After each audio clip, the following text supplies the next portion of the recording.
Welcome back, you guys. For today, I finally got my wheels back, so I will be mounting them today. That's all that's gonna really take place for today. But got them back. Also got a new spacers. Accidentally lost one of my spacers, so went on Facebook Marketplace. Took me a while to find, but I got a set of 20mm spacers and a set of 15mm spacers. Guy was nice enough to throw in some stickers, but it came with some extended lugs, which was nice because I needed them anyways. Well, running the spacers, it's safer to run the extended lugs. So I'll be able to put that on the car today. I wasn't sure if it was going to get in here in time because I got the wheels Tuesday. It's Thursday, and the guy shipped the spacers out yesterday, so I'll be gone all weekend, so I really wanted to get the wheels on before I left to see how it would look. So that's the plan. So let's get started on it.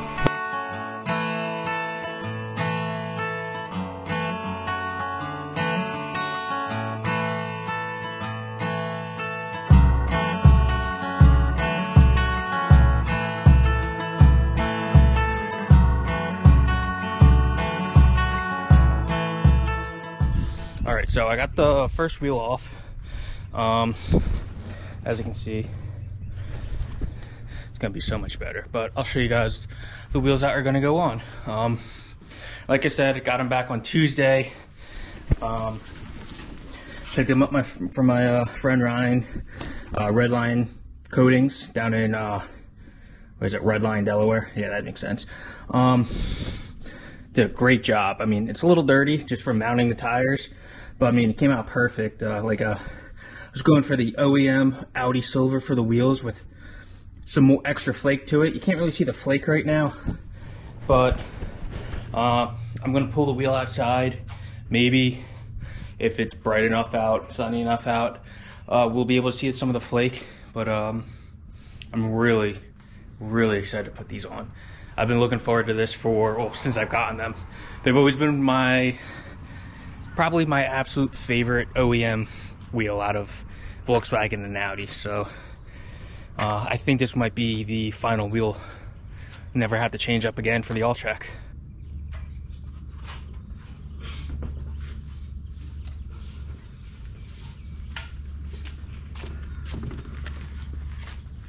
Like I said, I had some flake thrown in there on the OEM.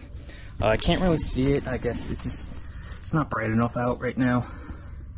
But still, just having that OEM silver look redone, so there's no curb rash or anything. It looks so good. So I'm gonna go ahead, throw on the driver's side, and then throw on the other side, and I'll reveal to you guys the full look. So I mentioned in the beginning of the video that I had to get new spacers. Oh wait, here they go.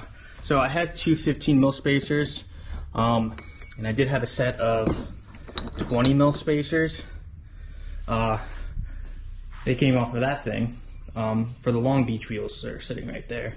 But seeing that the SOT W8 wheels are 5x112 and Mark IVs are all 5x100, I had to get adapters, bolt pattern adapters.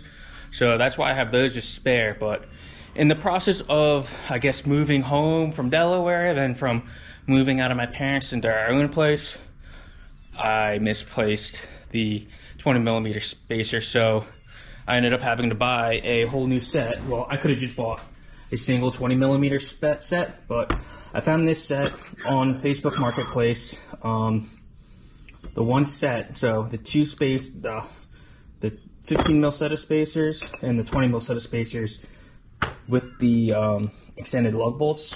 I paid $100 for it, whereas literally just the spacers, no bolts, that would have been $100 on its own. So I lucked out, so I just bought the whole thing.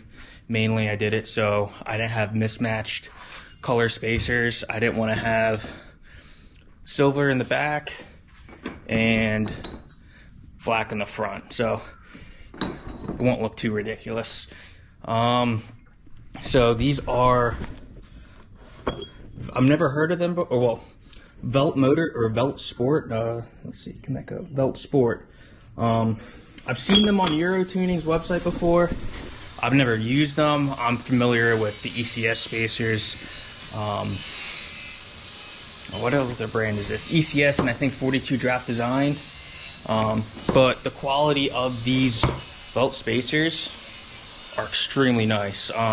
Personally, I think the hub-centric ring on this, the way it's set up, I think it's a much snugger fit, and there's more of that ring for the wheel to sit on when you're mounting it. And everyone knows that if you have a Euro car, you don't have you don't have studs, you get lug bolts. So if you put a spacer on, all that's hanging on, all the wheel is hanging onto is this ring right here. So it's kind of a pain in the ass to put spacers on, then mount the wheel on if you don't have studs. So I'm hoping, seeing that ring is so much larger, it will help to hold the wheel on better. So let's go find out.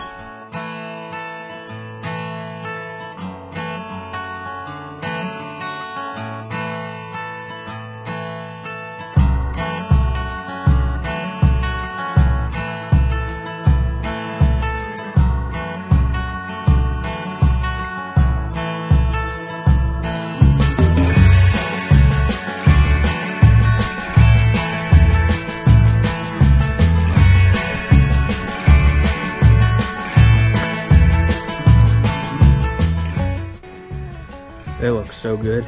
I just need to roll the car back and forth a little bit so it settles down and gets rid of that horrible wheel gap. I like it.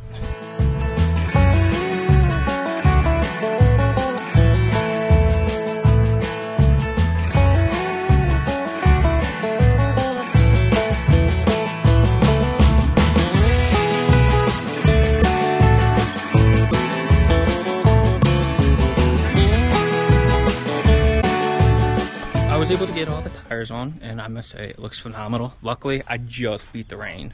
Wasn't bad, but I beat it. There she is. Let me walk over here.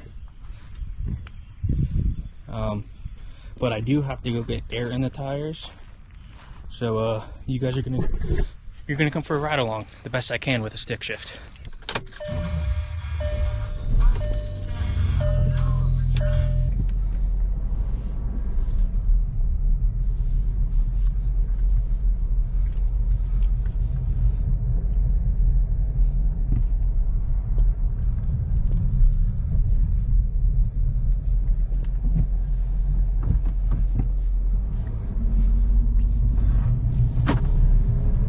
So while I'm driving, I will say, so I haven't given my full review yet on, well, full review.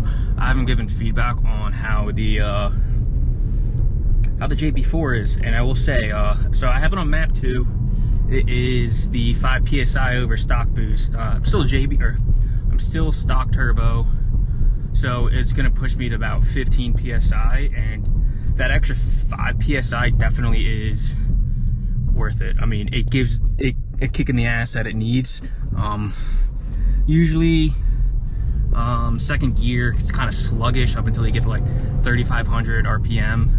But as soon as this thing hits 2,500 RPM in second gear, I mean, it just takes off. Here, let's see, I'm in third gear, so.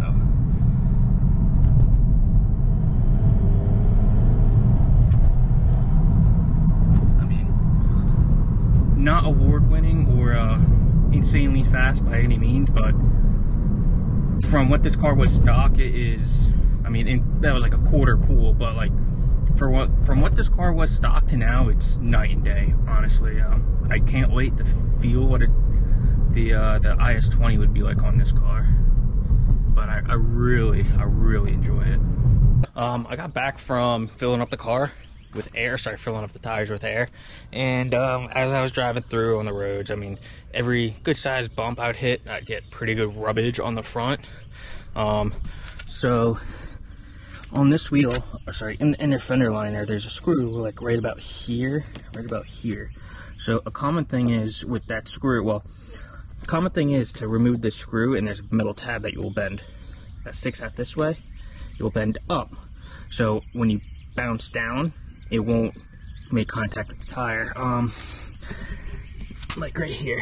So might be hard to see, but this little scratch is from that tire, or sorry, from that screw. So I'm gonna jack the car back up in the front, and I will remove the screw on both sides and then bend that tab up. So hopefully we don't have that issue. As soon as I get that done on both sides, I'll go take the car for a test drive again and see if it goes away. If it doesn't, the next option will probably be good at the 15 mil spaces in the front. I know for a fact that will work because my old rotiforms were a 30 plus 35 offset in the front. And excuse me, right now I'm running a plus 32, no, plus 33 in the front. So going from a plus 33 to a plus 37 will give me, I know for a fact, 0 issues. So hopefully doing the fender screw will work. So I'm gonna go ahead and do that, and then let's find out how it goes.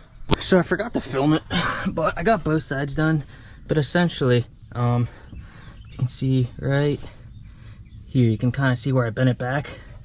There was a screw, kind of like how this one is right here,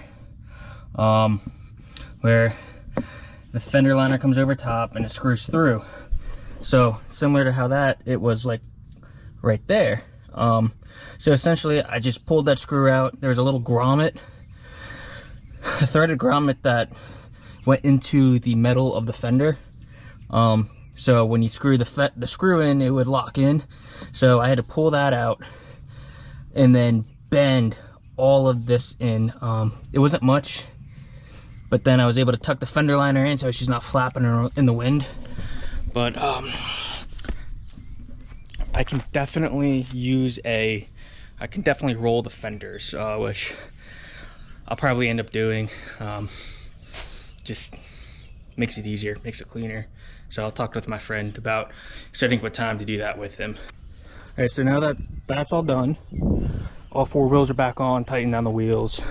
Part 2, let's go test drive it again. Hopefully I don't have any more issues, because I really like how the wheel fitment is on both sides. Here, let me go show you actually. So it's very good, very, very good. Fender to lip.